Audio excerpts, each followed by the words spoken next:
जैसे क्वेश्चन है इसलिए सेकेंड मैथमेटिक्स का क्वेश्चन है, मैं आपको बताने जा रहा हूँ। देखिए कि V be vector space of polynomial of degree less than or equal to 30 and T is non zero such that T square equal to 0 then maximum range of T, मतलब जो टी है उसका बताना है कि मैक्सिमम रेंज कितना होगा, और आपको उसका जो वी वेक्टर स्पेस दिया है उसकी डिग्री है less than or equal to 30 है, तो टी स्क्वायर इक्वल टू 0 है। पहले मैं आपको समझाता हूँ तरीका है। जो वी है एक वेक्टर स्पेस है जिसका जो polynomial degree less than or equal to 30 है। जब कोई भी पॉलिनोमियल होता है जब उसका degree less than or equal to 30 होता है तो डायमेंशन कितना हो जाएगा, 31 हो जाएगा।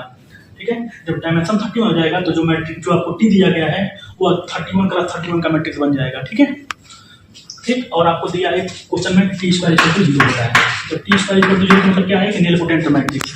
नीलपोटेंट मैट्रिक्स का मतलब होता है कि ऑल आइगन वैल्यू आर 0। तो जब नीलपोटेंट मैट्रिक्स बनता है तो जो इसका मिनिमम पॉलिनोमियल होता है बस इसी के स्क्वायर हो जाता है। जैसे मिनिमम पॉलिनोमियल क्या हो जाएगा, जहाँ पे टी है वहाँ पे एक्स करके और जो सेम है उसको उतार देंगे, मतलब टी स्क्वायर इक्वल टू 0 है तो मिनिमम पॉलिनोमियल एक्स स्क्वायर होगा।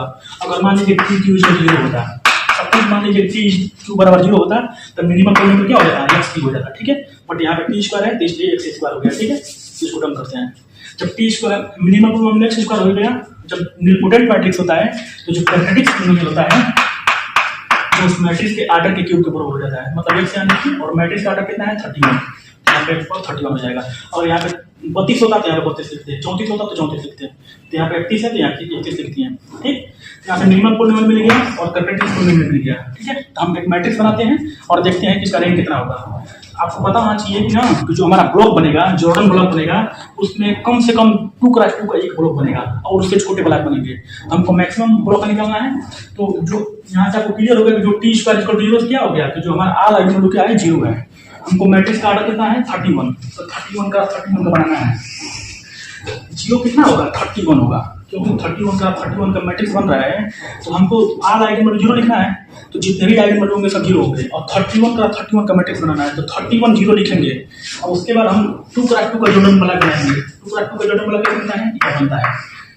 ठीक है, 2 ही जॉर्डन ब्लॉक बन सकता है, या तो 0 या तो 0 1। तो हमको मैक्सिमम ब्लॉक पूछ रहा है तो हमको मैक्सिमम ब्लॉक जब तक हो सके तब तक 2 क्रॉस 2 का बनाना है, उसके बाद 0 बनाएंगे। यहाँ पे देखिए 0 31 लीजिए, 3 4 5 6 7 8 9 10 11 12 13 14 15 16 17 18 19 20 21 22 23 24 25 26 27 28 29 30 31 31 का मैट्रिक्स बन गया। ठीक है, जैसे क्लियर हो रहा है कि जो टी है 31 का मैट्रिक्स है।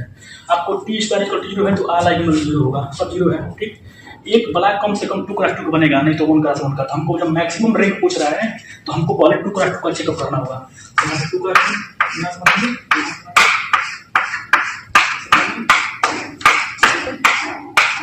2 का बना लीजिए, इतना है।